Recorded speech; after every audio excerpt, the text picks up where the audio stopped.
ರಾಯಬಾಗ ಪಟ್ಟಣದಲ್ಲಿ ಪೂರ್ವಭಾವಿಯಾಗಿ ರಾಯಬಾಗ ತಾಲೂಕಿನಿಂದ ಆಡಿಷನ್ ಪ್ರಕ್ರಿಯೆಯು ಶನಿವಾರದಂದು ರಾಯಬಾಗ ಪಟ್ಟಣದ ಡಾಕ್ಟರ್ ಬಾಬು ಜಗಜೀವನ್ ರಾಮ್ ಭವನದಲ್ಲಿ ಆಯೋಜಿಸಲಾಗಿತ್ತು. ಈ ಆಡಿಷನ್ ಆಯ್ಕೆ ಪ್ರಕ್ರಿಯೆ ಕಾರ್ಯಕ್ರಮಕ್ಕೆ ಸಚಿವರ ಆಪ್ತ ಸಹಾಯಕರಾದ ಶಿವನಗೌಡ ಪಾಟೀಲ್ ಅವರ ನೇತೃತ್ವದಲ್ಲಿ ಜರುಗಿತು. ರಾಯಬಾಗ ತಾಲೂಕು ಎಲ್ಲ ಶಾಲಾ ವಿದ್ಯಾರ್ಥಿಗಳು ಆಡಿಷನ್ ಆಯ್ಕೆ ಪ್ರಕ್ರಿಯೆಯಲ್ಲಿ ಪಾಲ್ಗೊಂಡು ತಮ್ಮ ಪ್ರತಿಭೆಗಳನ್ನು ಪ್ರದರ್ಶಿಸಿ ಆಡಿಷನ್ ಕಾರ್ಯಕ್ರಮಕ್ಕೆ ಆಯ್ಕೆಗೊಂಡರು. ಸಚಿವರಾದ ಸತೀಶ್ ಜಾರಕಿಹೊಳಿ ಅವರ ಆಪ್ತ ಸಹಾಯಕರಾದ ಶಿವನಗೌಡ ಪಾಟೀಲ್ ಅವರು 2025ರ ಸತೀಶ್ ಶುಗರ್ ಅವಾರ್ಡ್ಸ್ ಆಡಿಷನ್ ಆಯ್ಕೆ ಪ್ರಕ್ರಿಯೆಗೆ ಬಂದಿರುವ ವಿದ್ಯಾರ್ಥಿಗಳನ್ನು ಉದ್ದೇಶಿಸಿ ಮಾತನಾಡಿ, ಇಂತಹ ಆಡಿಷನ್ ಆಯ್ಕೆ ಪ್ರಕ್ರಿಯೆಯಲ್ಲಿ ನೀವುಗಳು ಸ್ಪರ್ಧಿಸುವುದು ಮುಖ್ಯ, ಸೋಲು ಗೆಲುವು ಮುಖ್ಯವಲ್ಲ, ಮೊದಲು ನೀವು ಸ್ಪರ್ಧಿಸಿ ಎಂದು ತಿಳಿಸಿದರು.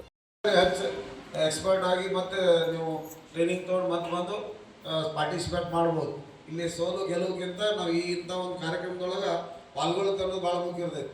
ಸೊ ಅದಕ್ಕೆಲ್ಲ ಟೀಚರ್ಸ್ಗಳಲ್ಲಿ ವಿನಂತಿ ಏನಪ್ಪ ಅಂತಂದ್ರೆ ಜಾನಪದ ಕಲೆಗೆ ಮತ್ತು ಸಮೂಹ ನೃತ್ಯ ಮತ್ತು ಇಂಡಿವಿಜುವಲ್ ಇವಕ್ಕೆಲ್ಲನೂ ಈ ಸಲ ಒಂದು ಸ್ವಲ್ಪ ಕ್ಷೇತ್ರ ಶಿಕ್ಷಣಾಧಿಕಾರಿಗಳು ಹೇಳಿದಂಗೆ ನಮ್ಮ ಎಲ್ಲ ಸರ್ಕಾರದಿಂದ ಬಹಳಷ್ಟು ಒತ್ತಡಗಳಿರೋದು, ಗಣತಿ ಮಾಡೋದು ಮತ್ತೆ ಶಾಲೆಗಳ ಇನ್ಸ್ಪೆಕ್ಷನ್. ಈ ಸಂದರ್ಭದಲ್ಲಿ ಕ್ಷೇತ್ರ ಶಿಕ್ಷಣಾಧಿಕಾರಿಗಳಾದ ಬಸವರಾಜಪ್ಪ ಆರ್, ಮುಖಂಡರುಗಳಾದ ದಿಲೀಪ್ ಜಮಾದಾರ್, ಜ್ಯೋತಿ ಕಪ್ಪಟ್ಟಿ, ಅರ್ಜುನ್ ಬಂಡಗಾರ್, ಸತ್ತಾರ್ ಮುಲ್ಲಾ, ಶ್ರವಣಕುಮಾರ್ ಕಾಂಬ್ಳೆ, ಮಾರುತಿ ನಾಯಕ್, ಶೇಖರ್ ನಾಯಕ್, ಆದಂ ಸಾಬ್ ನದಾಬ್, ಅಜರ್ ಮುಲ್ಲಾ, ಆದಂ ಪಠಾಣ್ ಹಾಗೂ ಗುರುಗಳು ಹಾಗೂ ಗುರುಮಾತೆಯರು ಹಾಗೂ ಮುದ್ದು ವಿದ್ಯಾರ್ಥಿಗಳು ಉಪಸ್ಥಿತರಿದ್ದರು. Ramesh Kamble, 9 live news, Raybag.